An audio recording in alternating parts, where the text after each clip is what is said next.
दुनिया में ना तो कुछ मुश्किल होता है ना ही आसान होता है। सारा खेल मानने का है। जो मानता है कि उसके लिए मुश्किल है तो उसके लिए मुश्किल है, और जो मान लेता है कि मेरे लिए आसान है तो उसके लिए सब आसान है। हेलो एवरीवन, आज हम लोग साइंस वन का फर्स्ट लेसन ग्रेविटेशन स्टार्ट करेंगे। तो ये जो ग्रेविटेशन लेसन है वो फिजिक्स के पार्ट में आता है, और फिजिक्स एक पूरा इमेजिनेशन पर डिपेंड करता है। आप एग्जांपल ले लीजिए एटम्स है। एटम्स के राउंड में इलेक्ट्रॉन घूमते हैं। आपने देखा है कि इलेक्ट्रॉन घूमते हैं? नहीं, इमेजिनेशन है। तो फिजिक्स जो है ना वो पूरा इमेजिनेशन पर डिपेंड करता है। अगर आपकी इमेजिनेशन अच्छी है तो surely you will understand physics very well. So imagination power improve कीजिए, आपको फिजिक्स अच्छे से समझ में आएगा। और ये चैप्टर समझने के लिए पूरा वीडियो एंड तक देखिए, स्किप मत कीजिए, और बुक साथ में लेकर बैठिए, आपको it will help you much. So let's begin. So वो आपको ग्रेविटेशन के बारे में क्या पता है? ग्रेविटेशन बहुत ही ईजी कंसेप्ट है, बचपन से हम लोग पढ़ते आ रहे हैं gravitation. So what's a common definition of gravitation? So gravitation, definition मैं आपको बताती हूँ। Gravitation is the property of attraction between two bodies in the universe. Okay, इस पूरे यूनिवर्स में जो भी कोई भी टू बॉडीज है तो उनके बीच में अट्रैक्शन होता है, तो उसे ग्रेविटेशन बोलते हैं। हमारी जो अर्थ है तो वो हर एक चीज को अपनी सेंटर की ओर खींचता है, तो उसे ग्रेविटेशन बोलते हैं। ओके, सो ये जो ग्रेविटेशन का फिनोमिना है वो सर आइजैक न्यूटन ने डिस्कवर किया था, तो इनका श्रेय उनको जाता है। आप सबको कॉमन स्टोरी तो पता होगी कि जब सर आइजैक न्यूटन एप्पल के पेड़ के नीचे बैठे थे तो एप्पल नीचे गिरा, और फिर वो सोच में पड़ गए कि एप्पल नीचे क्यों गिरा, क्यों साइड में नहीं गिरा, क्यों ऊपर नहीं गिरा, नीचे क्यों गिरा। Then he end up thinking this way that there is a force known as gravitation, और उसका नाम ग्रेविटेशन पड़ा। और फिर उनको ये कंक्लूजन मिला कि ग्रेविटेशन नाम का एक फोर्स है जो कि हर ऑब्जेक्ट पर एक्ट करता है। फॉर एग्जांपल, जब हम जंप करते हैं तब हम लोग अर्थ पे क्यों लैंड होते हैं, क्यों हम लोग ऊपर नहीं जाते, तो उसका रीजन भी ग्रेविटेशन है। तो उनको ये रियलाइज हुआ कि अर्थ के पास एक ऐसा फोर्स है जो हर एक चीज को अपने सेंटर की ओर खींचती है। Okay, so gravitation gravitation was discovered by Sir Isaac Newton. Okay, नाम जरूर है, याद रखिए, कॉमन नेम है, आपको पता ही होगा। Okay, so now will start circular motion and centripetal force. Okay, so what is mean by circular motion? So the movement of a body following a circular path is called circular motion. It's very easy and आपको ये पहले से पता होगा। तो अगर कोई भी ऑब्जेक्ट एक सर्कल में घूमता है, मोशन यानी कि घूमना, ओके, मूवमेंट, ओके, सो अगर कोई भी ऑब्जेक्ट एक सर्कल में घूमता है तो उसे सर्कुलर मोशन कहते हैं, क्योंकि उसकी मोशन एक सर्कुलर पाथ में होती है, तो उसे सर्कुलर मोशन बोलते हैं। ओके, ठीक है। फिर इसका और सेंट्रिपेटल फोर्स का कनेक्शन क्या है? तो देखिए, ये आप सेंटर में खड़े हो, हमारी टेक्स्ट बुक की फिगर में आपको ड्रॉ कर रही हूँ इधर एक्सप्लेन करने के लिए, और आपने एक रोप ले लिया, उसमें आपने एक स्टोन को टाई कर दिया, और आप उसको गोल गोल गोल गोल गोल गोल गोल गोल घुमा रहे हो।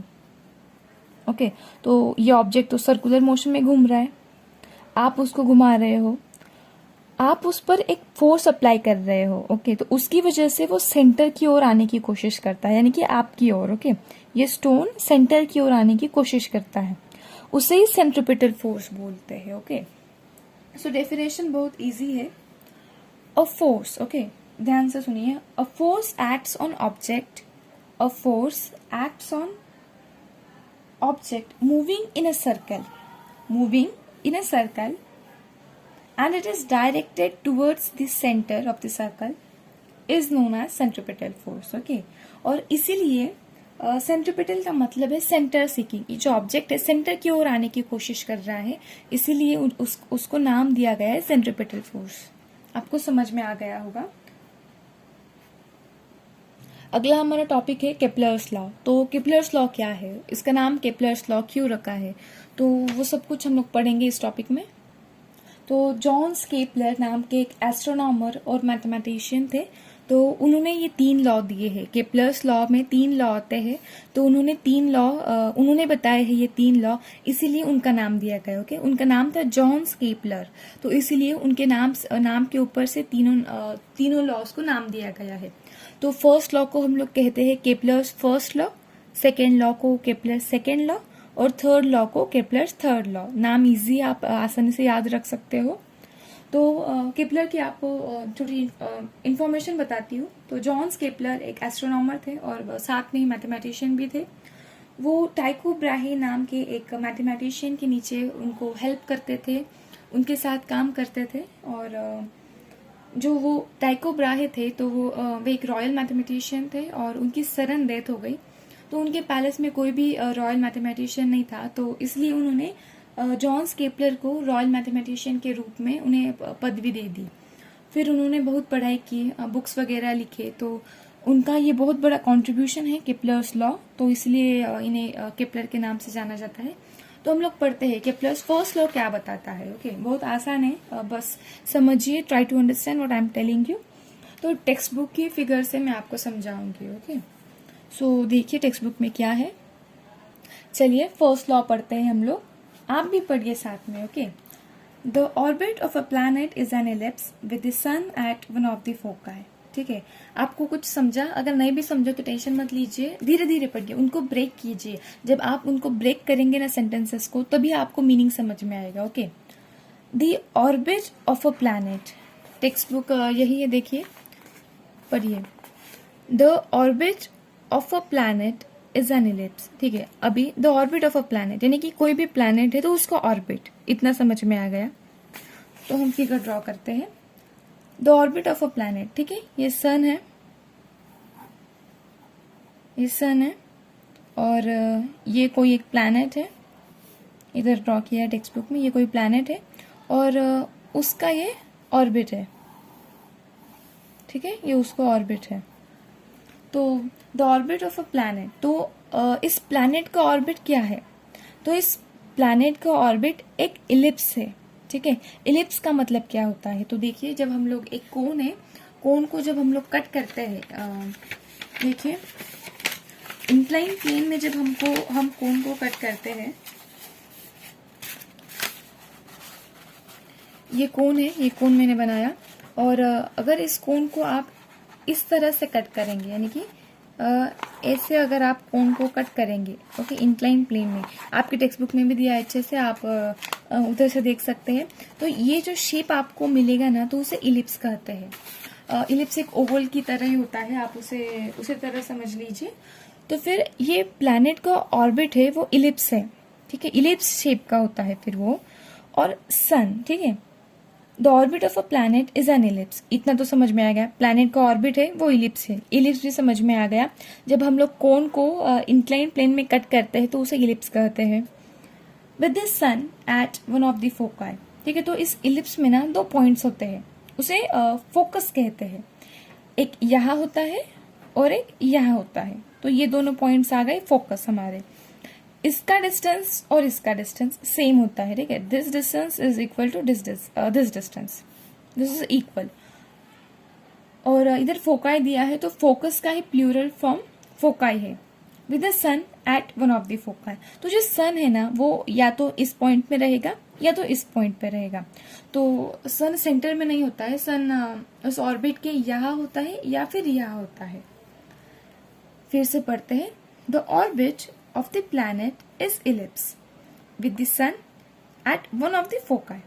समझ में आ गया इजीली। ठीक है, अगला पॉइंट, केपलर सेकेंड लॉ। तो केपलर सेकेंड लॉ हमसे क्या कहता है? आप पढ़िए, जितना पढ़ोगे उतना समझ में आएगा। The line joining the planet and the sun sweeps equal areas in equal intervals of time. कुछ समझ में आया? I explain you. ओके, तो यही फिगर हमें लगेगी। मैं फिर से यहाँ ड्रॉ कर लेती हूँ, मैंने फिगर ड्रॉ कर ली। तो फिर से पढ़ते हैं, the line joining the planet and the sun. तो इतना तो समझ में आ गया, एक इमेजिनरी लाइन है जो सन को और प्लैनेट को ज्वाइन करती है। स्वीप्स इक्वल एरियाज, वो जो लाइन है वो इक्वल एरिया कंक्वायर करती है इन इक्वल इंटरवल्स ऑफ टाइम। तो ये क्या कह रहे हैं आपको समझना पड़ेगा। वैसे मेरी ड्राइंग इतनी अच्छी नहीं है, लेकिन समझने आप समझ सकते हैं। तो the line joining the sun and the planet sweeps equal areas in equal intervals of time। तो देखिए ये लाइन हमें कहती है कि ये जो इतना पार्ट है, ठीक है, तो समझ लीजिए प्लैनेट ने इतना डिस्टेंस कवर किया और वो ए पॉइंट से बी पॉइंट तक आया। तो समझ लीजिए उसने ये डिस्टेंस समथिंग कुछ हम लोग सिर्फ एग्जाम्पल ले रहे हैं आपको समझने के लिए। उसने ये डिस्टेंस समथिंग कवर किया 2 आवर्स में, एग्जाम्पल है, ऐसा नहीं है, एग्जाम्पल। सो 2 आवर्स में उसने इतना डिस्टेंस कवर किया। तो इतना डिस्टेंस कवर किया और हमने ये लाइन और ये लाइन ज्वाइन कर दी, ए टू बी वो आया, प्लैनेट ए से पॉइंट बी पर आया और हमने ये ज्वाइंट कर दिया। ओके, सो ये जो एरिया है ना, उसको हमने नाम दिया 1, ठीक है। और वही प्लैनेट फिर सी पॉइंट पर आया और उसने सी से डी तक का अंतर तय किया 2 ही घंटे में। यहाँ उसने ए से बी तक किया था 2 घंटे में, यहाँ उसने सी टू डी तक किया 2 घंटे में। तो ये तो दिखने में बड़ा दिख रहा है, जो तो छोटा दिख रहा है। तो क्या इसका जो एरिया है पूरा वो कम होगा? तो बिल्कुल नहीं। उसने ये 2 घंटे में कवर किया है ना, तो इसका भी एरिया सेम टू सेम 1 होगा। समझ लो इसका एरिया कुछ आ गया है 40 सेंटीमीटर या कुछ भी, एग्जाम्पल ब्ला ब्ला ब्ला 40 है, तो इसका भी एरिया 40 होगा, ठीक है। तो the line joining the planet and the sun sweeps equal area in equal interval of time. आपको समझ में आ गया होगा। तो वही प्लैनेट अगर ई टू एफ ट्रैवल करता है, ओके, ई टू एफ 2 घंटे में वो ई से एफ तक आता है, तो इसका जो फिर हमने ये लाइन भी ज्वाइन कर दी और ये लाइन भी ज्वाइन कर दी, तो इसका जो एरिया है वो सेम टू सेम 2 और 1 की तरह आएगा। तो इसीलिए जो 1 है, 2 है, 3, इनका सब एरिया सेम है। तो यही हमारा जो केप्लर सेकेंड लॉ है वो कहता है कि the line joining the planet and the sun sweeps equal areas in equal intervals of time. समझ में आ गया? Okay, good. तो हमारा केप्लर्स थर्ड लॉ क्या बोलता है, तो पढ़िए आप। The square of its period of revolution around the sun is directly proportional to the cube of the mean distance of a planet from the sun. तो उस सेंटेंस को ब्रेक कीजिए, बहुत बड़ा सेंटेंस है, ब्रेक करेंगे तो समझ में आएगा। तो वही फिगर में फिर से ड्रॉ करती हूँ, ठीक है। तो सेंटेंस को ब्रेक कीजिए। The square of its period of revolution, the square, तो किसका स्क्वायर लेना है? पीरियड ऑफ रिवॉल्यूशन, ये एक रिवॉल्यूशन है, तो एक रिवॉल्यूशन कितने टाइम में खत्म करता है ये प्लैनेट, उसका स्क्वायर लेना है। Around the sun, okay, the square of its period of revolution around the sun. ये प्लैनेट अगर पूरा रिवॉल्यूशन समथिंग 365 डेज में कंप्लीट करता है, तो हमें उसका स्क्वायर लेना है, ठीक है। तो is directly proportional to the, तो वो डायरेक्टली प्रोपोर्शनल है। क्या डायरेक्टली प्रोपोर्शनल है? इसका जो टाइम पीरियड है, रिवॉल्यूशन का टाइम पीरियड का जो स्क्वायर है वो डायरेक्टली प्रोपोर्शनल है किसके? To the cube of the mean distance of the planet from the sun. तो वो डायरेक्टली प्रोपोर्शनल है, तो जो डिस्टेंस है प्लैनेट और सन का, तो उससे वो डायरेक्टली प्रोपोर्शनल है। उससे नहीं, सॉरी, उसके क्यूब से। तो समझ लो इसका डिस्टेंस समथिंग है ब्ला ब्ला ब्ला, तो उसके क्यूब से ये डायरेक्टली प्रोपोर्शनल हुआ। इसका जो टाइम पीरियड का जो स्क्वायर हुआ, तो इसके क्यूब से वो डायरेक्टली प्रोपोर्शनल हुआ, ठीक है। तो हम लोग यहाँ लिखते हैं वैसे फॉर्म में टी स्क्वायर, यानी कि इसका जो रिवॉल्यूशन है उसे हम लोग टी कहते हैं, टाइम पीरियड, तो उसका स्क्वायर लिया हमने। Is directly proportional to the cube of mean distance between the sun and the planet, ठीक है। तो आर हमने उसका डिस्टेंस ले लिया, आपको समझ में आया। और जो डायरेक्टली प्रोपोर्शनल का सिंबल है, तो उसका मीनिंग है कि अगर ये बढ़ा तो ये भी बढ़ेगा। और इनवर्सली प्रोपोर्शनल का ऐसा होता है कि अगर एक क्वांटिटी बढ़ी तो एक कम होती है, लेकिन ये डायरेक्टली प्रोपोर्शनल, तो अगर ये बढ़ेगा, यानी कि अगर इसका जो रिवॉल्यूशन का पीरियड है अगर वो बढ़ जाएगा, तो इनका जो डिस्टेंस का क्यूब है वो भी बढ़ जाएगा, ठीक है, ऐसा है। तो ये थे केप्लर के 3 laws. Hope you have understood it. फिर से एक बार बताती हूँ। केपलर का पहला लॉ कहता है कि जो प्लैनेट का ऑर्बिट है वो इलिप्स है, वो एक इलिप्स शेप में है, और सन उस इलिप्स के किसी भी एक फोकाई पर रहता है, या तो यहाँ किसी भी एक फोकाई पर सन रहता है। Kepler second law, the line joining the planet and the sun sweeps equal areas in equal interval of time. ठीक है, तो 2 घंटे में सेम डिस्टेंस ट्रैवल करेगा। जो वह इधर करता है वो प्लैनेट अगर इधर करता है 2 घंटे में वो किधर से भी वो 2 घंटे ट्रैवल करे। अगर वो 2 घंटे यहाँ ट्रैवल करता है, अगर यहाँ ट्रैवल करता है, फिर भी उसका जो डिस्टेंस है, अगर हम लोग इस लाइन को ज्वाइन कर देंगे तो उसका जो एरिया है, नॉट डिस्टेंस, सॉरी, एरिया, तो वो सेम रहेगा जो उसने इधर ट्रैवल किया था 2 घंटे में। ठीक है, आपको समझ में आ गया होगा। और जो थर्ड है केपलर का थर्ड लॉ है, तो द स्क्वायर जो जब ये प्लैनेट इसके अराउंड रिवॉल्व करता है तो उसका जो टाइम पीरियड है उसका स्क्वायर डायरेक्टली प्रोपोर्शनल होता है इनके मीन डिस्टेंस से।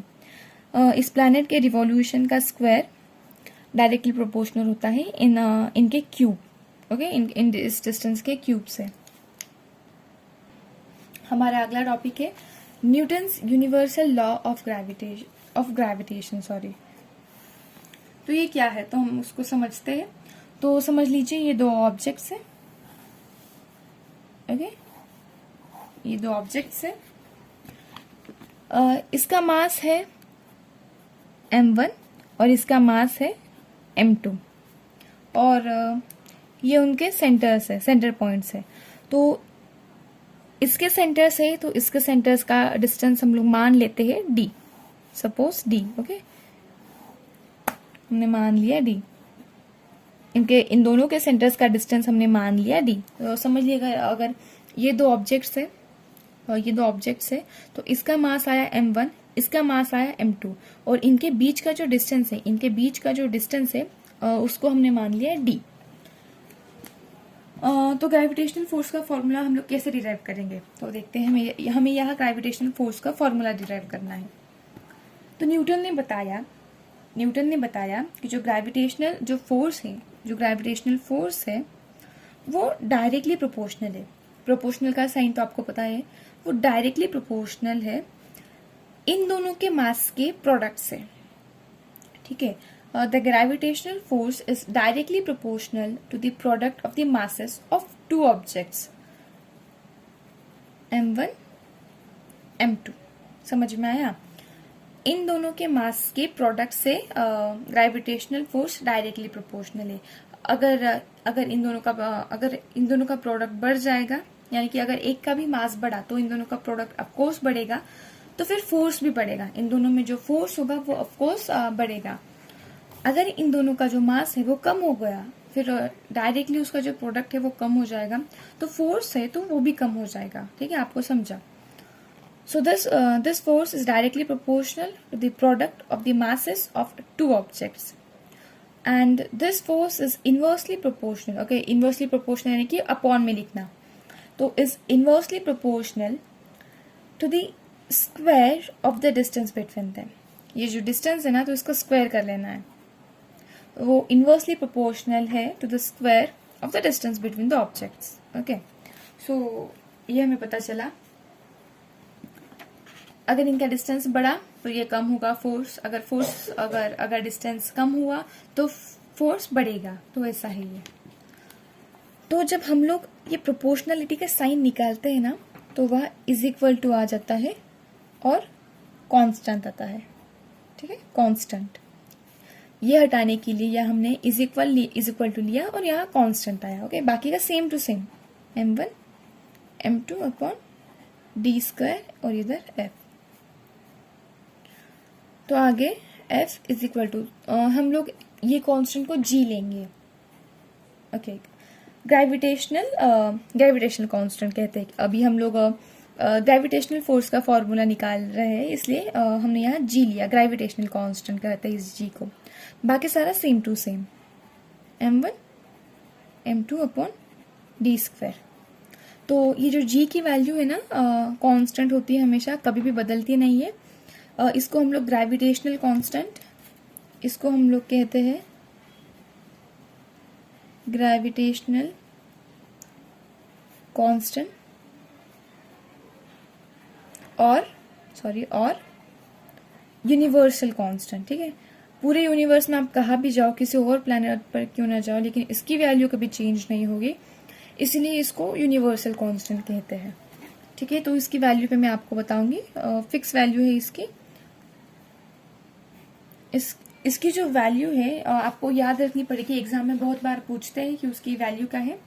तो उसकी वैल्यू है 6.673 इंटू 10⁻⁻11 और यूनिट लिखना बहुत ज़रूरी है, न्यूटन मीटर स्क्वायर पर किलोग्राम स्क्वायर। ठीक है, 6.673 इंटू 10⁻⁻11 न्यूटन मीटर स्क्वायर पर किलोग्राम स्क्वायर। समझ में आ गया? इसकी वैल्यू लर्न कीजिए, बहुत ज़रूरी वैल्यू है।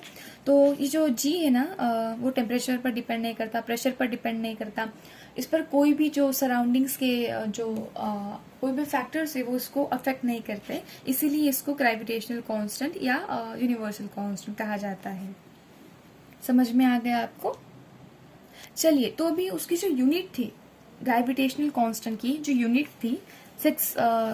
थी न्यूटन मीटर स्क्वायर पर किलोग्राम स्क्वायर, तो वो कैसे आई वो समझना है। ठीक है, कंसेप्ट क्लियर होना जरूरी है, मार्क्स जरूरी नहीं है, यह आप समझिए। यह मैं आपको कंसेप्ट समझा रही हूँ। तो जी की वैल्यू थी हमारी 6.673।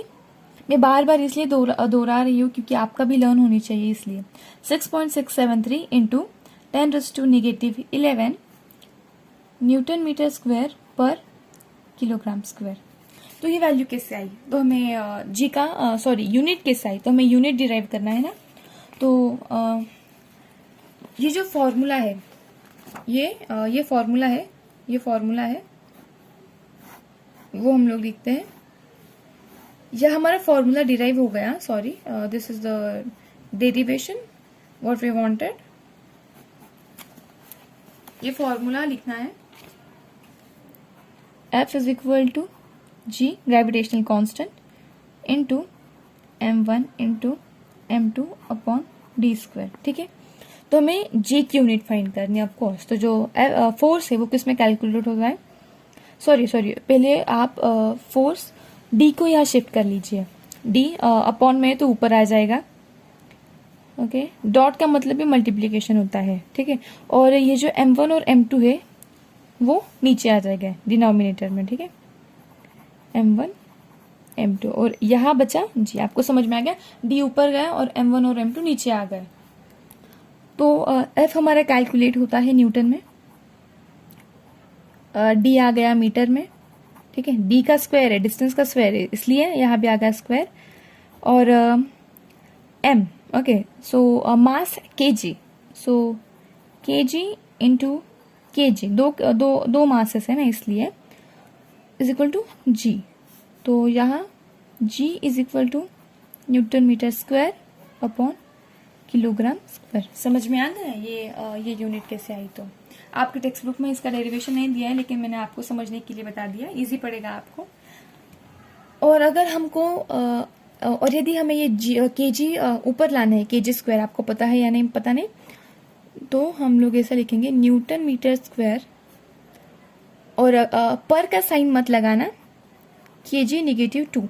अगर आप यहाँ नेगेटिव लगाते हैं तो ये पर का साइन नहीं भी लगाया तो भी चलेगा, और अगर आप यहाँ पर लगाते हैं तो पॉजिटिव रहना चाहिए। ओके, सो जी की वैल्यू हमें आ गई, दिख नहीं रहा है, सॉरी माय फॉल्ट।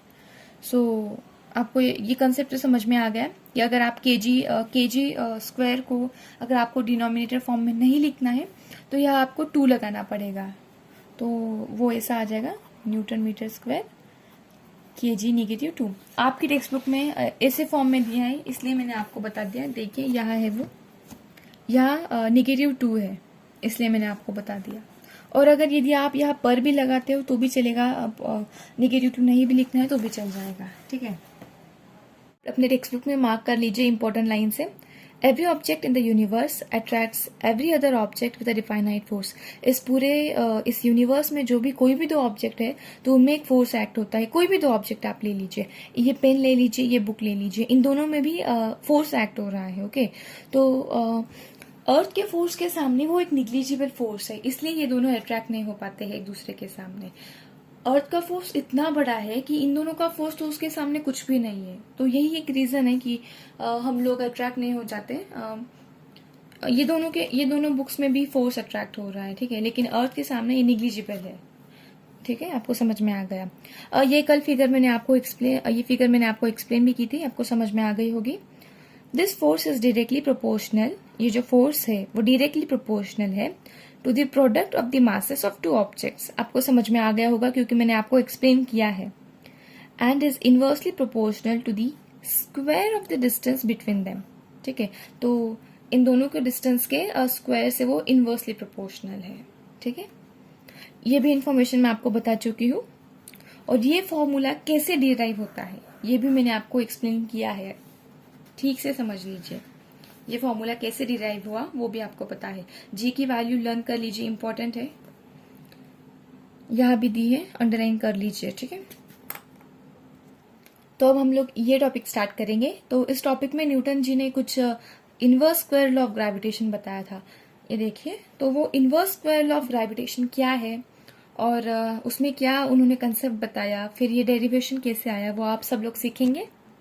तो inverse square law of gravitation में न्यूटन जी ने ये बताया था कि जो सेंट्रीपेटल फोर्स है, देखिए centripetal force is inversely proportional to the square of the distance between the planet and the sun। ठीक है, तो inverse square law of gravitation में न्यूटन जी ने ये बताया है कि जो सेंट्रीपेटल फोर्स है वो इनवर्सली प्रोपोर्शनल है टू द, किसके इनवर्सली प्रोपोर्शनल है, square of the distance between the planet and the sun. Planet और सन के जो बीच में का जो डिस्टेंस है उसके स्क्वायर के। देखिए, ये centripetal force is directly proportional, नीचे आया आर प्लैनेट और सन का डिस्टेंस है तो उसका स्क्वायर ले लिया। तो ये फॉर्मूला कैसे आया, कैसे डिराइव हुआ, उन्होंने कैसे ये फॉर्मूला निकाला, कुछ तो साइंटिफिक रहा होगा ना। फिर ये सारा उसका डेरिवेशन है, इधर से आपको समझ में नहीं आएगा, इसलिए मैं आपको नोटबुक में समझाऊंगी। चलिए, तो उन्होंने क्या बताया है कि जो सेंट्रीपेटल फोर्स है वो डायरेक्टली प्रोपोर्शनल है। डायरेक्टली प्रोपोर्शनल आप ऐसे भी दे सकते हैं या फिर आप ऐसे भी दे सकते हैं, डायरेक्टली प्रोपोर्शनल। ओके, सो ठीक है, फिर से लिखती हूँ। जो सेंट्रीपेटल फोर्स है एफ से डिनोट किया गया है, तो वो डायरेक्टली प्रोपोर्शनल इनवर्सली प्रोपोर्शनल है प्लैनेट और सन के बीच में जो डिस्टेंस है उसका स्क्वायर से। ठीक है, तो ये उन्होंने बताया है। तो अभी हम लोग इसका डेरिवेशन पढ़ेंगे। तो इसका डेरिवेशन कैसे आया वो आपको सिखाऊंगी। चलिए, तो हमें सेंट्रीपेटल फोर्स का फॉर्मूला डिराइव करना है।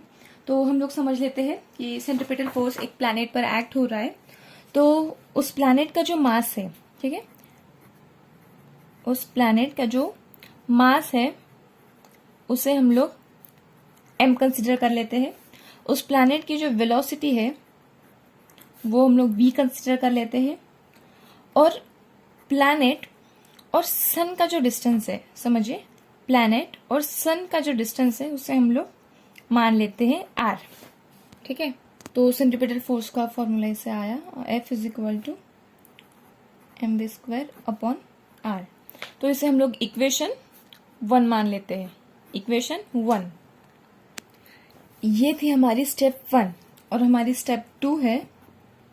ठीक है, तो t है, तो t हम लोग मान लेते हैं, और जो प्लैनेट है वो सन के आजू बाजू में रिवॉल्व करता है तो उसका टाइम हम लोग t मान लेते हैं। ठीक है, पीरियड ऑफ रिवॉल्यूशन। और वो जो प्लैनेट है वो सन यहाँ है और प्लैनेट ऐसे ऐसे ऐसे घूम रहा है, तो ये तो एक सर्कल हुआ।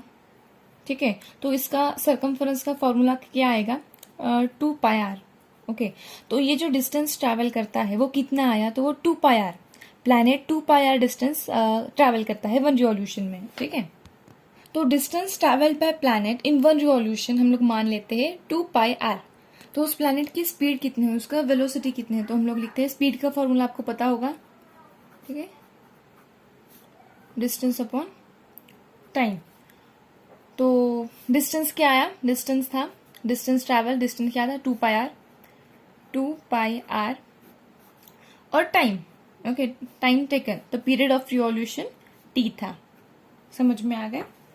ये इक्वेशन है हमारी सेकेंड इक्वेशन है। ये था हमारी स्टेप 2। अभी स्टेप 3, ठीक है। तो इक्वेशन 2 को, इस इक्वेशन को हमें इस इक्वेशन 1 में डालना है, ठीक है। तो हमें तो यहाँ v की वैल्यू मिल गई। v की वैल्यू क्या आई? v is equal to 2πr upon t। तो इसे हम लोग इस इक्वेशन में डालेंगे, okay. Substituting equation 2 in equation 1। तो देखिए v स्क्वायर है ना, तो उसके प्लेस में हमें ये डालना है, ठीक है। मैं लिखती हूँ f is equal to m, यह ब्रैकेट करेंगे और v स्क्वायर के अलावा हमें ये लिखना है 2πr अपॉन t ब्रैकेट और स्क्वायर, ठीक है। ये नीचे का वैसे के वैसे आएगा r। समझ में आया? तो अगली स्टेप सेम लिखना है, f इज इक्वल टू, यह मैंने लिखा m। अभी यह इधर स्क्वायर है ना, तो हम लोग इन सब वैल्यूज को स्क्वायर दे देते हैं। 2 का स्क्वायर 4, पाई का स्क्वायर यह लिखा मैंने, और r का स्क्वायर यह मैंने लिखा, ठीक है। और नीचे आया t का स्क्वायर और r वैसे के वैसा। समझा आपको? आगे की स्टेप, तो अगली स्टेप में हम लोग सेम लिखेंगे, सिर्फ इस r को हम लोग ऊपर ले जाएंगे, ठीक है, और इसकी थोड़ी सी अरेंजमेंट बदल देंगे। तो ये जो 4 इधर था, 4 हमने आगे ले लिया, m पाई स्क्वायर, और यहाँ r स्क्वायर है, यानी कि r मल्टीप्लाइड बाय r, सब वैसे के वैसे लिखा है। यहाँ t स्क्वायर, अभी हमें r ऊपर लेना है, तो इधर इंटू, या r ऊपर ले लिया, इंटू 1 अपॉन r। समझ में आया? सेम है, सिर्फ ये r नीचे का ऊपर ले लिया। ये r और ये r कैंसिल हो गया, ये r और ये r कैंसिल हो गया। वो r कैंसिल हो गया था, इसलिए मैंने फिर से अच्छे से लिख लिया। तो अभी हम लोग मल्टीप्लाई करेंगे इस स्टेप को और डिवाइड करेंगे r स्क्वायर से, ठीक है। यहाँ हम लोग r स्क्वायर से will multiply it and divide by r square, ठीक है। Multiply and divide by r square, समझा? ये एक स्टेप थी, multiply and divide by r square, ठीक है। अभी इसको प्रॉपरली लिख लेना है, 4m pi square, r multiplied by r square, क्या हुआ? r का क्यूब आएगा, r क्यूब, समझा? इधर r स्क्वायर था, इधर r था, r cube upon t square into r square, क्या आया? t square r square dot, okay, multiply. That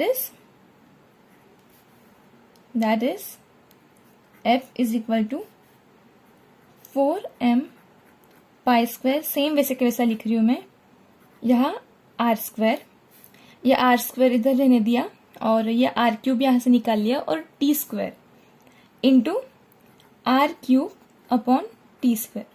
same लिखा है मैंने, सिर्फ ये जो r क्यूब था और ये जो t स्क्वायर था, इनको सेपरेटली लिख लिया मल्टीप्लाई कर, मीनिंग चेंज नहीं होगा, ठीक है। बट हमने केपलर के थर्ड लॉ में क्या पढ़ा था, आपको याद है? The square of period of revolution around the sun is directly proportional to the cube of mean distance of the planet from the sun, ठीक है। देखिए, but according to Kepler's third law, यहाँ आएगा, लिख लेना। हमने उसे इस फॉर्म में लिखा था, T square upon r cube is equal to k। आपको याद है? ओके, यहाँ प्रोपोर्शनल था, मैंने आपको डायरेक्टली अगली स्टेप पर ले गई थी, इज डायरेक्टली प्रोपोर्शनल टू, यहाँ था। तो फिर अभी अगर हमें यह हटाना है तो हम लोग क्या करेंगे? T square is equal to, और कांस्टेंट सेम वैसे के वैसा, सॉरी। तो अभी यहाँ आ जाइए आप, टी स्क्वायर, अभी इसको नीचे ले जाइए, upon r cube is equal to constant का k ले लिया हमने, ठीक है। ये हम हमने केपलर के थर्ड लॉ में देखा था, आपकी टेक्स्ट बुक में भी आप देख लीजिए।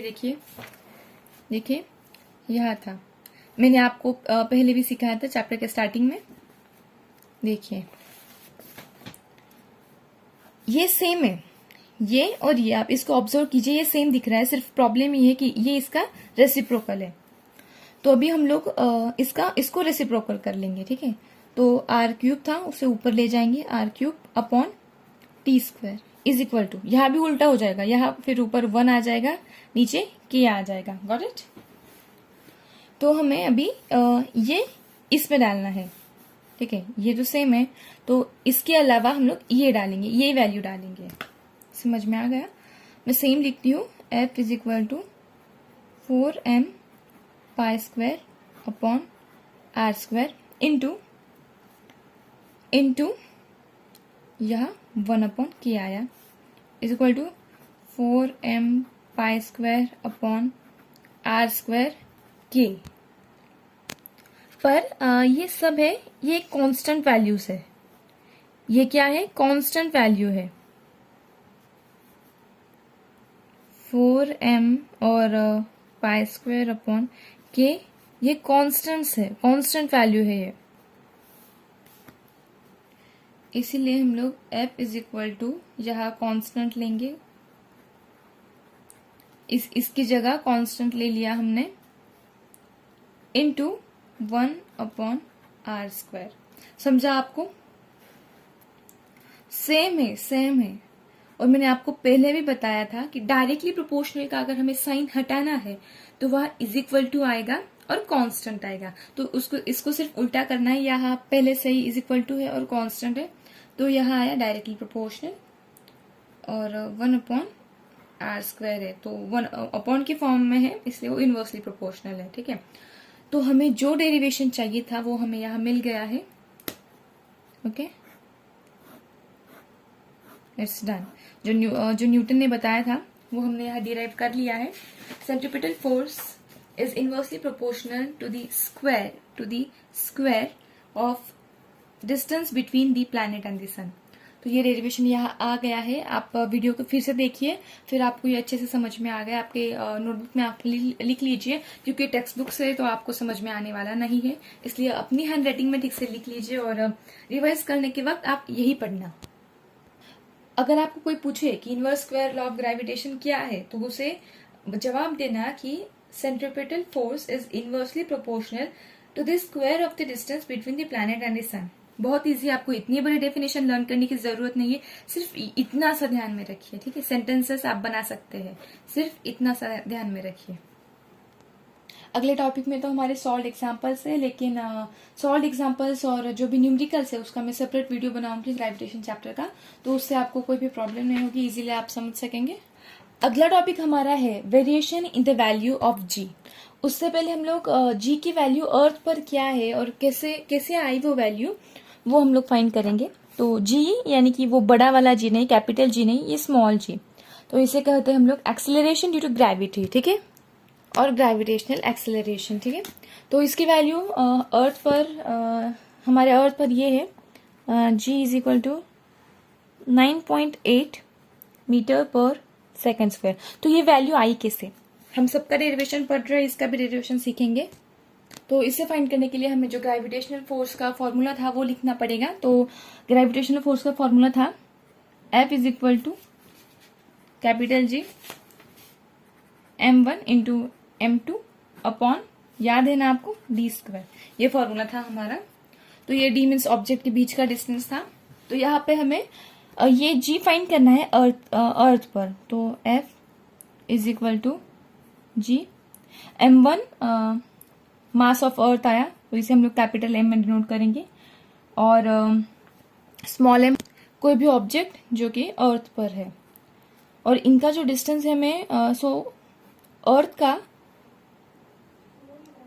तो ये अर्थ है, और समझो कोई एक ऑब्जेक्ट यहाँ पर है, कोई ऑब्जेक्ट यहाँ पर है, ठीक है, अर्थ पर वो खड़ा है, ठीक है, इंसान ले लो या कोई भी ले लो।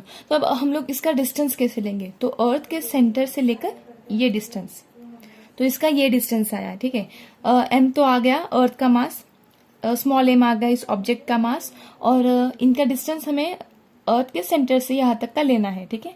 तो आ गया अर्थ का रेडियस, ठीक है, अर्थ का रेडियस का स्क्वायर सेम है, सिर्फ डी के अलावा हमने आर ले लिया। तो डिस्टेंस तो अर्थ का रेडियस ही है ना, ये डिस्टेंस है और ये क्या है, ये क्या है, अर्थ की रेडियस है। इसलिए हमने एक फॉर्मूला हमारे 9th में पढ़ा था, F is equal to mg, याद है या नहीं? 9th की बुक खोलिए और फिर से पढ़िए, ठीक है। तो F is equal to mg, तो यहाँ हम लोग F is equal to mg है और यहाँ F है, तो F के अलावा हम लोग यहाँ mg लिखेंगे, ठीक है। ये इसको नाम दे देते हैं सेकेंड और इसको नाम देते हैं 1, ठीक है। तो सेकेंड इक्वेशन फर्स्ट इक्वेशन में सब्सटीट्यूट करना है, ठीक है। तो क्या आया, mg is equal to g m R square, समझा। ये m कट हो गया, m अगर यहाँ जाएगा तो नीचे जाएगा और इसलिए वो कट हो जाएंगे। अभी आगे हमें कुछ नहीं करना, सिर्फ इसमें वैल्यूज डालनी है और हमें g की वैल्यू आ जाएगी। g इज इक्वल टू, देखिए g हमारा आ गया, g इज इक्वल टू 6.67, तो 3 हम लोग लेते नहीं है, 7 तक ही लेते हैं, इंटू 10⁻11, ये वैल्यू मैंने आपको बताई थी, g की वैल्यू है ये, इंटू 6 इंटू 10⁻24, ये m है यानी कि मास ऑफ अर्थ, ये वैल्यू आपको लर्न करनी पड़ेगी, ओके। एग्जाम में पूछते हैं कि अर्थ का मास क्या है, अपॉन रेडियस, अर्थ की रेडियस भी आपको लर्न करनी पड़ेगी, ठीक है। 6.4 इंटू 10⁻6 और इसका स्क्वायर है तो इसलिए यहाँ हमने स्क्वायर ले लिया। तो जब हम लोग इसका कैलकुलेशन करते हैं ना, तो g इज इक्वल टू 9.77 आता है, value metre per second square ये आता है। लेकिन आपको पता है अगर 7 जाता है तो हम लोग एक आगे का नंबर ले लेते हैं, इसलिए आता है हमारा g is equal to 9.78 metre per second square, समझा। सॉरी, यहाँ 7 आएगा, यहाँ 8 आएगा, ठीक है। तो ये वैल्यू है 9.8, समझ में आ गया। तो इस तरह से हमारी g की value 9.8 metre per second square अर्थ पर आ गई। तो जो ग्रेविटेशनल फोर्स है अर्थ का, तो वो इतना है। और फिर से आपको डेरिवेशन समझा देती हूँ, आपकी टेक्स्ट बुक में भी वो डेरिवेशन दिया है, आपको शायद समझ में आए या ना आए, लेकिन आप अपने हैंड राइटिंग से ये लिख लीजिए, कॉपी कर लीजिए। फिर से एक बार आपको समझाती हूँ। ये हमने पहले का फॉर्मूला लिखा, जो हमने पहले फॉर्मूला लिखा था ग्रेविटेशनल फोर्स का, तो F is equal to capital G, gravitational constant है ये, m1 m2 upon D square, ठीक है।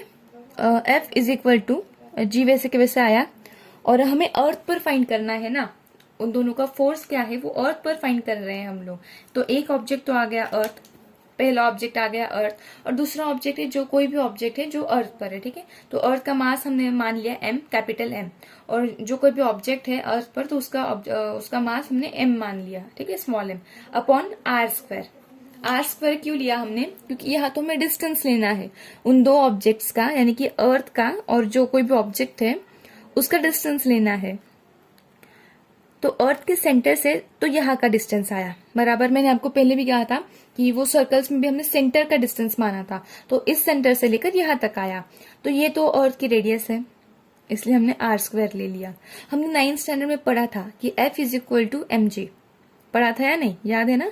तो हमने सिर्फ F की जगह पर ये mg डाल दिया, mg is equal to same as it is.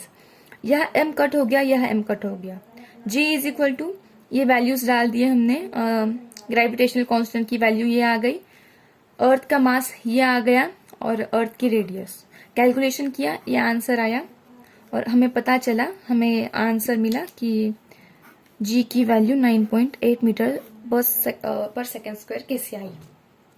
Next topic हमारा है variation in the value of g। तो g की वैल्यू कैसे बदलती है, ठीक है। तो पहला पॉइंट हमारा है, उसमें आ जाता है change along the surface of earth, ठीक है,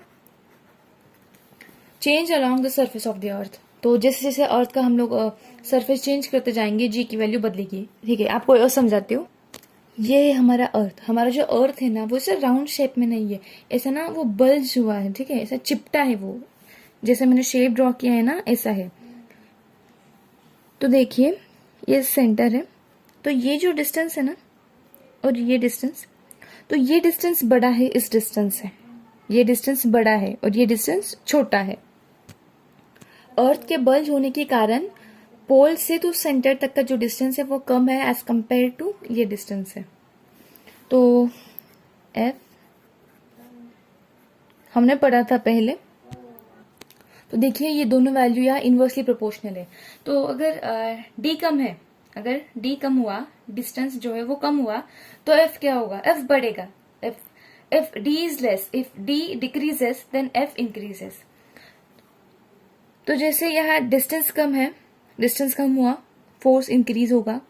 तो यहाँ इस पॉइंट पर फोर्स सबसे ज्यादा होगा क्योंकि यहाँ डिस्टेंस कम है। जितना डिस्टेंस कम उतना फोर्स ज्यादा। यहाँ डिस्टेंस कम है, यहाँ फोर्स सबसे ज्यादा। डिस्टेंस बढ़ा, फोर्स बढ़ेगा। डिस्टेंस बढ़ा, सॉरी फोर्स कम होगा।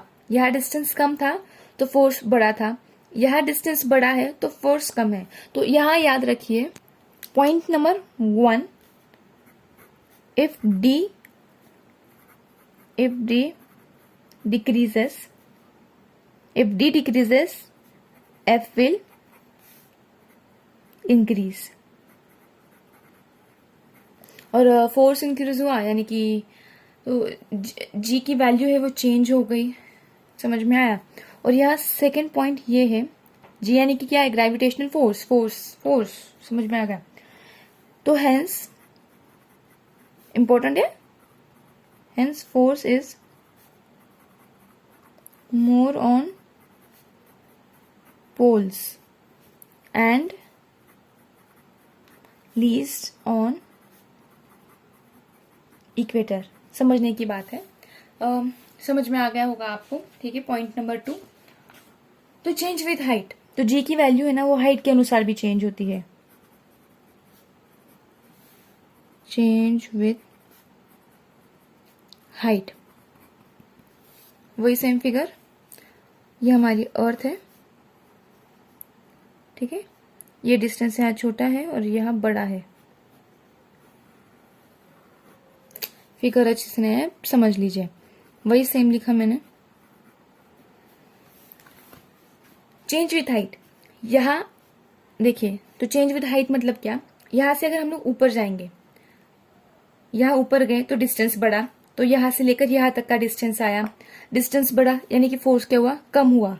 डिस्टेंस बढ़ा, फोर्स कम हुआ। जितना हम लोग पास आएंगे, जितना हम लोग पास आ रहे हैं, डिस्टेंस कम हो रहा है, इसलिए फोर्स बढ़ेगा। तो हमें तो सिर्फ हाइट है, तो चेंज विथ हाइट, जितना जितना हम लोग ऊपर जाएंगे फोर्स उतना ही कम होगा, ये समझने की बात है। डी बढ़ा, डिस्टेंस कम होगा, क्योंकि हाइट अगर हम लोग ऊपर जाएंगे, हाइट अगर बढ़ी तो ऑटोमेटिकली डिस्टेंस बढ़ेगा, और डिस्टेंस बढ़ा तो फोर्स कम लगेगा। तो यहाँ इतना समझ लीजिए, if height increases automatically distance increases, if distance increases force decreases. समझ में आ गया। तो नेक्स्ट पॉइंट है हमारा change with depth. Change with depth, आप जितना अंदर जाएंगे तो उससे जी पर क्या इफेक्ट होगा, ठीक है। तो ये मैथमेटिकली प्रूव हो सकता है, ओके। ये हमारी अर्थ है, ये हमारी अर्थ है, समझा। और जितना आप इसके अंदर जाओगे, चेंज विद डेप्थ है ना, तो जितना आप इसके अंदर जाओगे, ये तो हमारा पूरा था डी, ठीक है, यहाँ हमारा पूरा डी था। तो जितना आप समझ लीजिए, आप इस पॉइंट से यहाँ तक आ गए, इस पॉइंट से यहाँ तक आ गए, तो डी तो रहेगा नहीं, ठीक है, डी तो रहेगा नहीं। और हमारा फॉर्मूला ये था F/d², ठीक है। तो वो जो डिस्टेंस था वो कम हो रहा है ना, यहाँ से हम लोग यहाँ आए, तो इस डिस्टेंस को हम लोग मान लेते हैं h। जितना आप अंदर जा रहे हो ना, तो उसे हम मान लेते हैं h, ठीक है। तो फिर हमारा ऐसा आएगा, f डायरेक्टली प्रोपोर्शनल टू, आप इस पॉइंट से यहाँ आए, ठीक है, तो आपका डिस्टेंस कम हो गया, तो फोर्स, ये डिस्टेंस d रहेगा नहीं। फिर हमें सिर्फ इतना चाहिए, हमें कितना, सिर्फ इतना पार्ट चाहिए। तो हमें क्या करना पड़ेगा, तो d तो पूरा है, तो हमें इतने से, पूरे पॉइंट से ये माइनस कर देना होगा, तो हमें ये मिल जाएगा। समझ में आ गया। ये पूरा पॉइंट है, तो अगर हम इसे माइनस करेंगे तो हमें ये मिल जाएगा। तो हमें करना पड़ेगा d माइनस एच। समझ में आ गया। d पूरा था, आप जितना अंदर आ रहे हो हम लोग उसे मान लेते हैं, जितना आप डेप्थ में आ रहे हो उसे हम लोग मान लेते हैं h। तो समझ लीजिए आप इधर से यहाँ आए, तो इतना पॉइंट हम कैसे फाइंड करेंगे, इतना जो लेंथ है, इतना डिस्टेंस है, कैसे फाइंड करेंगे। तो d तो पूरा था, तो d माइनस एच, ऐसे आया, ठीक है। समझ लीजिए आप और अंदर जा रहे हो, F, ये आपको समझ में आ गया, ठीक है। समझ लीजिए आप और अंदर जा रहे हो, आप और अंदर जा रहे हो, ठीक है। इस फिगर से समझ लीजिए आप यहाँ थे तो आप और अंदर जा रहे हो, आप D माइनस एच करते जा रहे हो। एक पॉइंट आएगा जब आप सेंटर में आ जाओगे, पूरे सेंटर में आ जाओगे, तो आपको क्या करना पड़ेगा, D माइनस एच आपको क्या करना पड़ेगा, ठीक है। D माइनस एच बराबर बट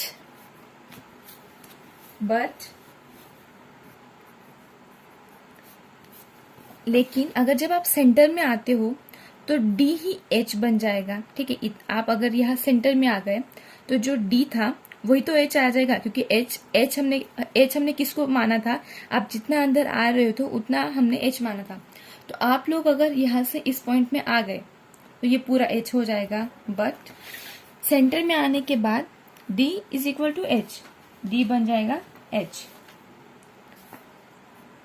फिर ऐसा आएगा तो H माइनस एच, ठीक है, D is equal to H है तो फिर D को हम लोग H लिख देते हैं, तो उसके बाद 0 आया। तो हमारे इसका कंक्लूजन क्या आया कि G डिक्रीजेस विथ डेप्थ, ठीक है, G डिक्रीजेस और G 0 होता है सेंटर पर, ये भी ध्यान में रखिए।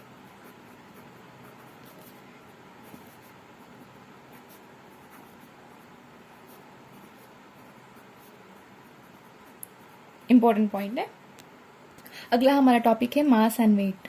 हम लोग कब से इतना मास बोल रहे थे, तो एग्जैक्टली ये मास क्या है आपने वैसे पहले भी पढ़ा होगा, मास एंड वेट, फिर से यहाँ है।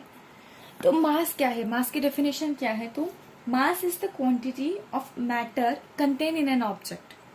तो एग्जैक्टली मास और वेट में डिफरेंस क्या है, तो एग्जाम्पल लेते हैं हम लोग। देखिए ये एक प्लेट है, इसमें हमने कॉटन रख दिया, कॉटन, ठीक है, कॉटन समथिंग, कॉटन तो बहुत लाइट वेट होता है और बड़ा बड़ा आ जाता है, तो ये कॉटन आ गया, ठीक है, ऐसे कॉटन आ गया। तो कॉटन ने तो इतनी स्पेस ले ली, समझो ये 1 kg का कॉटन है, ठीक है, और यहीं पे हमने 1 kg की शुगर वगैरह कुछ ले ली, तो sugar 1 kg something, not sugar, ठीक है, शुगर ले लेते हैं, शुगर कम आएगी, ठीक है, शुगर समथिंग इतनी आएगी या कम आएगी, कॉटन 1 kg यानी कि बहुत बड़ा जाएगा, लेकिन हमने आपको समझने के लिए लिया है। ये भी 1 kg का है, ये भी 1 kg का है, ये कॉटन है, कापूस, और ये है शुगर, ठीक है। इनका वेट तो सेम है, लेकिन इनकी जो हाइट है दिखने में, तो ये कम क्यों है, इसकी कम है इसकी ज्यादा है, तो इसने जो स्पेस एक्वायर की है ना, तो उसे मास कहते हैं, it's known as mass, okay.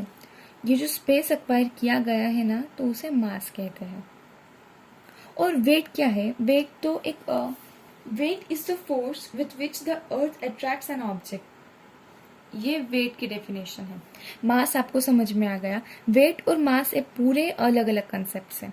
Mass is the quantity of matter, mass is the quantity of matter contained in an object, and weight is the force with which earth attracts an object, ठीक है। ये difference है उन दोनों में, ये सबसे बड़ा डिफरेंस है। डेफिनेशन आपको याद रखनी है, टेक्स्ट बुक में मार्क कर लीजिए, इंपॉर्टेंट है।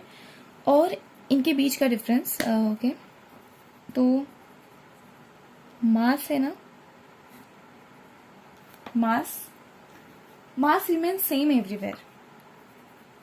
मास आप किधर भी चले जाओ और दूसरे प्लैनेट पर चले जाओ, आपका मास चेंज नहीं होगा।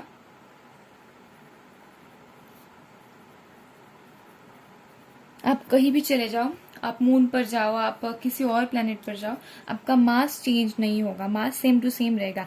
अगर हम लोग इस कॉटन को दूसरे प्लैनेट पर लेके गए, जुपिटर, सैटर्न, किसी भी अलग प्लैनेट पर लेके गए, तो इतनी सेम स्पेस वो कंक्वायर करेगा, क्योंकि मैटर से ना इसके अंदर वही सेम स्पेस कंक्वायर करेगा, और उसकी वजह से उसका जो मास है वो सेम रहेगा, ठीक है। और मास मेजर किया जाता है, मास किस में मेजर किया जाता है, तो वो मेजर किया जाता है केजी में, मेजर इन केजी, ठीक है, किलोग्राम में मास हम लोग मेजर करते हैं। हम लोग गलत बोलते हैं। हम लोग बोलते हैं कि मेरा वेट को हम लोग केजी में कैलकुलेट करते हैं। हम लोग डे टू डे यूज में वेट क्या यूनिट को केजी बोलते हैं, लेकिन वो गलत है। मास की यूनिट है केजी, ये ध्यान में रखिए। और मास है, ये पॉइंट्स इंपॉर्टेंट है, शॉर्ट पॉइंट्स है ये। Mass is a scalar quantity. Mass is a scalar quantity. Scalar quantity यानी कि जिसको कोई भी डायरेक्शन ना हो, वो स्केलर क्वांटिटी। आपने पढ़ा है पहले भी, इसलिए मुझे समझाने की कोई ज़रूरत नहीं है। यानी कि उसको कोई डायरेक्शन नहीं हो, आप किसी भी डायरेक्शन में चले जाओ, आप कहाँ भी चले जाओ, मास सेम रहेगा। मास डायरेक्शन पे डिपेंड नहीं होता, इसलिए वो एक स्केलर क्वांटिटी है। और mass of an object can never be zero, ये ध्यान में रखिए। मास कांट बी जीरो, मास कभी भी जीरो नहीं होता है, बल्कि वेट जीरो हो सकता है। ये मास के पॉइंट से आप याद कर लीजिए। मास रिमेन सेम एवरीवेयर, मास सभी और सेम रहता है। मेन डेफिनेशन है, डेफिनेशन मैंने लिखी नहीं है, आप टेक्स्ट बुक में से लर्न कर लीजिए डेफिनेशन। फिर से दोहराती हूँ definition. Mass is the quantity of matter content in an object. तो मास सभी और सेम रहता है, मास कभी भी चेंज नहीं होता। मास किलोग्राम में मेजर किया जाता है। मास एक स्केलर क्वांटिटी है, वो डायरेक्शन पर डिपेंड नहीं करता है। मास कभी भी जीरो नहीं हो सकता है, किसी भी ऑब्जेक्ट का मास जीरो नहीं हो सकता है। अभी हम लोग वेट पढ़ेंगे। वेट सेम डिफरेंशियल, आपको डिफरेंट करने के लिए भी मदद आएगी। पहला पॉइंट उसका होगा डेफिनेशन। ठीक है। और जो वेट है ना, वो हमेशा चेंज करता रहता है, फिक्स वेट नहीं था। अगर आप अर्थ पर हो तो आपका वेट कुछ और होगा, अगर आप मून पर गए तो आपका वेट कुछ और होगा, अगर आप दूसरे और कोई प्लैनेट पर गए तो आपका वेट अलग होगा। वेट सेम नहीं होता, वेट चेंजेस, ठीक है, from place to place, from place to place. Okay, weight changes from place to place. Second point हमारा हो जाएगा, वेट मेजर होता है न्यूटन में। वेट मेजर होता है न्यूटन में। मास मेजर होता है केजी में, newton. Okay. Third point, mass एक वेक्टर क्वांटिटी है, not mass, sorry, weight, it is vector quantity.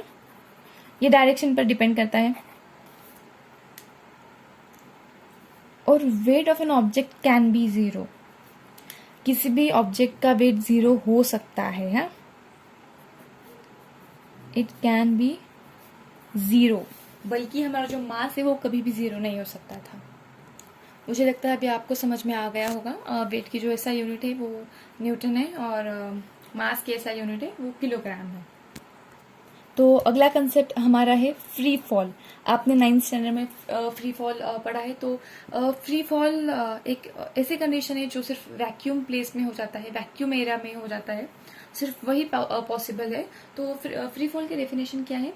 When object falls freely only under the influence of gravity is known as free fall. तो कोई भी अगर एक object आप फेंकोगे vacuum place में, अगर आप कोई भी एक ऑब्जेक्ट फेंकोगे तो उस पर सिर्फ ग्रेविटेशनल फोर्स अफेक्ट करेगा, तो उसी कंडीशन को हम लोग फ्री फॉल कहते हैं। यानी कि उस पर कोई भी और फोर्स अप्लाई नहीं होगा, तो वो कंडीशन सिर्फ वैक्यूम में पॉसिबल है। ओके, डेफिनेशन में आपको लिख लेती हूँ। ठीक है, अगला टॉपिक हमारा है ग्रेविटेशनल पोटेंशियल एनर्जी।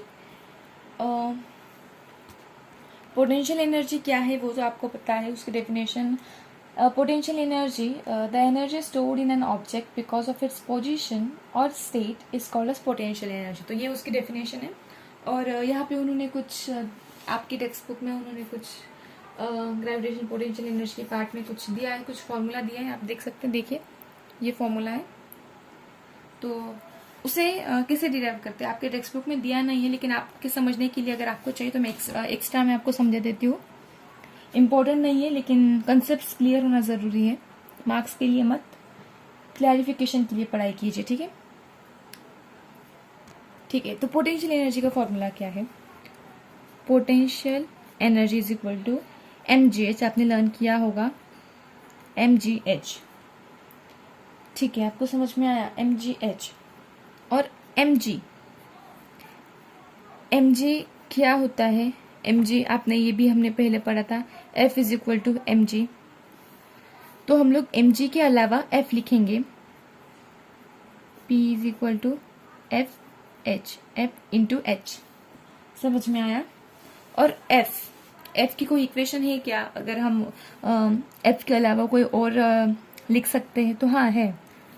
तो F is equal to G m1 m2 upon D square. ठीक है, बराबर।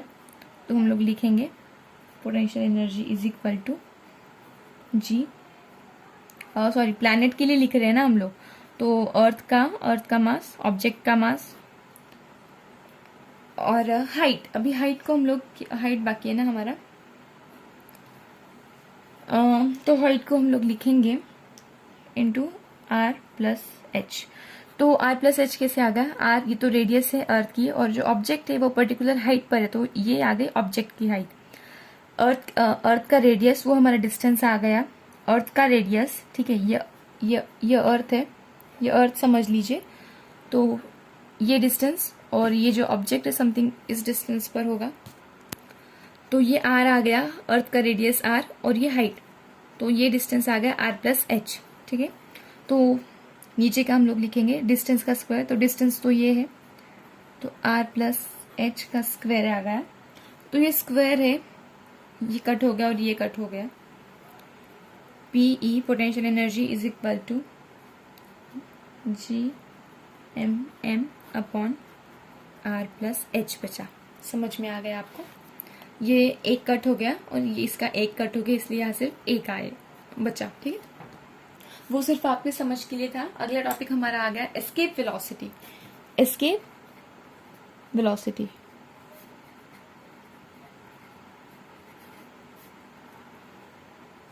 एस्केप वेलोसिटी समझाने के लिए मैं आपको एक एग्जांपल देती हूँ। समझ लीजिए आप अर्थ पर खड़े हो और आपने एक बॉल ले लिया और आपने उस बॉल को फेंका। ठीक है, आपने उस बॉल को फेंका किसी एक वेलोसिटी से, तो आपको ऐसी वेलोसिटी, इतनी वेलोसिटी चाहिए कि वो अर्थ की ग्रेविटी को तोड़कर बाहर जाए। ये आपने मिशन मंगल में देखा होगा, अगर आपने वो मूवी देखा है तो उसमें सेम कॉन्सेप्ट है।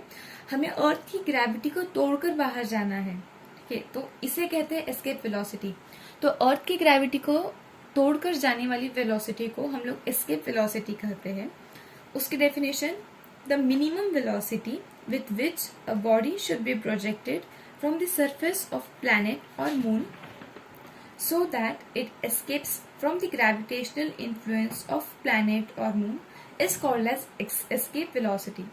ये साइंटिफिक लैंग्वेज में डेफिनेशन थी। आसान भाषा में मैंने जो आपको एग्जांपल बताया, बॉल आपने फेंका अर्थ से, तो आपको ऐसी वेलोसिटी से, ऐसी स्पीड से फेंकना था कि वो अर्थ का जो ग्रेविटेशन है वो भी क्रॉस कर जाए। ठीक है, उसका जो ग्रेविटेशनल पुल है, तो अर्थ की ग्रेविटेशनल के फोर्स से ज्यादा हमें अपना फोर्स अप्लाई करना पड़ेगा, उससे ज्यादा वेलोसिटी हमें अप्लाई करनी पड़ेगी, तो उसे कहते हैं। डेफिनेशन में यहाँ लिख देती हूँ। डेफिनेशन सिर्फ दिखने में बड़ी है, अपना फंडा यूज कीजिए, ब्रेक द सेंटेंसेस, आपको समझ में आ जाएगा। बहुत आसान डेफिनेशन है, सिर्फ अगर आप समझ लेंगे तो आपको इतनी लर्न करने की भी जरूरत नहीं पड़ेगी, आप अपने आप से लिख सकते हो। The minimum velocity with which a body should be projected from the surface of planet or moon so that it escapes from the gravitational influence of planet or moon is called escape velocity। तो चलिए, इसके साथ हमारा gravitation lesson खत्म होता है। और मुझे लगता है कि न्यूमेरिकल्स का एक अलग वीडियो बनाओ, क्योंकि अगर आप सिर्फ न्यूमेरिकल्स पढ़ने वाले हो तो एक सेपरेट वीडियो रहेगी, तो आपको हेल्पफुल होगा। अगर आपको एक ही वीडियो में चलेगा तो प्लीज आप कमेंट कीजिए, मैं अगले लेसन का एक ही वीडियो में न्यूमेरिकल्स भी ऐड कर दूंगी, और इस लेसन के न्यूमेरिकल्स का मैं एक सेपरेट वीडियो जरूर बनाऊंगी। अगर आपको लेसन समझा हो, अच्छा लगा हो, तो प्लीज वीडियो को लाइक कीजिए, शेयर कीजिए और सब्सक्राइब कीजिए चैनल को। अगर आपको एक्सरसाइज के आंसर्स भी चाहिए तो आप मुझे कमेंट कीजिए, मैं एक्सरसाइज के क्वेश्चन के प्रॉपर आंसर्स भी दूंगी। तब तक के लिए बाय बाय, टाटा, सी यू।